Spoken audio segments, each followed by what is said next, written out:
அருள்சாரல் அன்பர்களுக்கு என் இனிய மாலை வணக்கம். கடலுக்கு கரையமைக்க முடியாது, அதுபோல திருவாசகத்திற்கு முழுமையாக விளக்கம் சொல்லி உரையமைக்க இன்னும் ஒருவர் பிறக்கவே இல்லை என்பது ஆன்றோர் வாக்கு.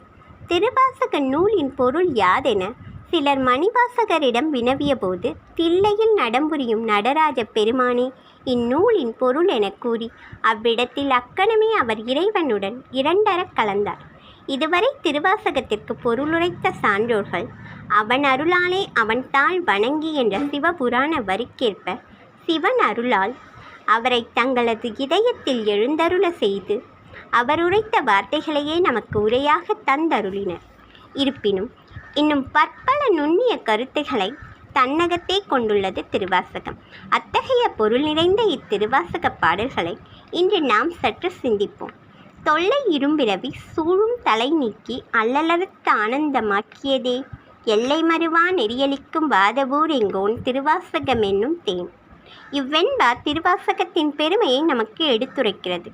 இன்று வரை திருவாசகத்தை ஓதும் முன் இவ்வெண்பாவை ஓதுவது மரபாக உள்ளது.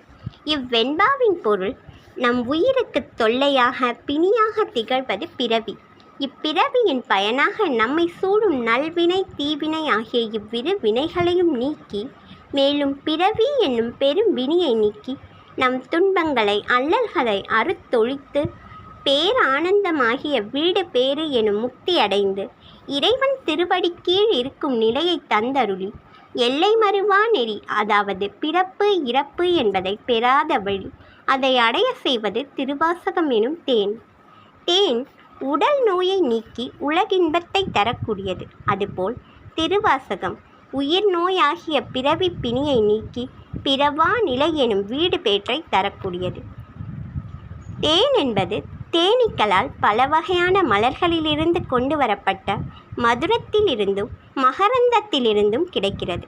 அதுபோல் திருவாசகம் திருவாத ஊரில் அவதரித்த மாணிக்க வாசக சுவாமிகளது திருவாய் மலரில் தோன்றிய மணி போன்ற மாணிக்கம் போன்ற வார்த்தைகளின் மூலமாக நமக்கு கிடைத்தது. ஒரு முறை ஒரு வண்டு தேனியிடம் கேட்டதாம், மனிதன் உன்னிடமிருந்து தேனை திருடிக் கொள்கிறானே, உனக்கு வருத்தமாக இல்லையா என்று. அதற்கு தேனி கூறியதாம், நான் ஏன் வருத்தப்பட வேண்டும்? மனிதனால் என்னிடமிருந்து தேனைத்தான் திருட முடியும். அந்த தேனை உருவாக்கும் கலை என்றும் என்னிடமே உள்ளது என்று.